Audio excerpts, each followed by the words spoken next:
ਵਿੱਚ ਸਵਾਲ ਸੀ ਕਿ ਜਿਹੜਾ ਨਾ ਤੁਸੀਂ ਟਰੱਕ ਹੀ ਕੰਮ ਕਿਉਂ ਕਰਦੇ ਹੋ, ਇਟਲੀ ਤੇ ਹੋਰ ਬੜੇ ਫੈਕਟਰੀਆਂ ਹੀ ਕੰਮ ਨੇ, ਇਹ ਉਹ ਕੰਮ ਨੇ।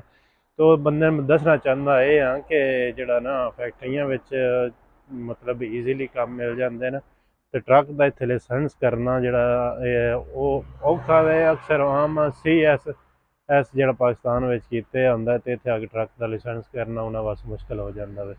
ਕਿਉਂਕਿ ਉਹਦੀ ਵਜ੍ਹਾ ਇਹ ਵੇ ਕਿ ਇੱਥੇ ਇਟਾਲੀਅਨ ਜ਼ਬਾਨ ਵਿੱਚ ਇੱਕ ਲਾਇਸੈਂਸ ਨੇ 4 ਲਾਇਸੈਂਸ ਕਰਨੇ ਪੈਂਦੇ ਨੇ, ਜਾ ਕੇ 2 ਸਾਲ ਲੱਗ ਜਾਂਦੇ ਨੇ ਤਕਰੀਬਨ ਸਾਰੇ 4 ਲਾਇਸੈਂਸ ਕਰਨੇ ਤੇ ਤਾਂ ਜਾ ਕੇ ਬੰਦਾ ਇੱਕ ਟਰੱਕ ਡਰਾਈਵਰ ਬਣਦਾ। ਤੇ ਬਾਕੀ ਜਿਹੜਾ ਪਾਕਿਸਤਾਨ ਵਿੱਚ ਅਸੀਂ ਜਿਹੜਾ ਆਪਣਾ ਟਰੱਕ ਡਰਾਈਵਰ ਨੇ ਇੱਕ ਬਹੁਤ ਹੀ ਥੱਲੇ ਵਾਲਾ ਸ਼ੋਭਾ ਸਮਝਦੇ ਨੇ, ਇੱਥੇ ਇੱਕ ਪ੍ਰੋਫੈਸ਼ਨਲ ਸ਼ੋਭਾ ਹੁੰਦਾ ਵੇ ਜਿਹੜਾ ਟਰੱਕ ਡਰਾਈਵਰ ਦਾ। ਔਰ ਇਹ ਟਰੱਕ ਡਰਾਈਵਰ ਤਕਰੀਬਨ ਮੈਂ ਇਨ ਸ਼ਾਰਟ ਦੱਸ ਦੇਵਾਂ ਕਿ ਪਾਕਿਸਤਾਨ ਵਿੱਚ ਜਿੰਨੇ ਮਹੀਨੇ ਵਿੱਚ ਕਮਾਉਂਦੇ ਨੇ, ਇੱਥੇ ਟਰੱਕ ਡਰਾਈਵਰ ਇੱਕ ਦਿਨ ਵਿੱਚ ਕਮਾ ਲੈਂਦਾ। ਬਸ ਇਤਨਾ ਹੀ ਦੱਸਣਾ ਕਾਫੀ ਸੀ।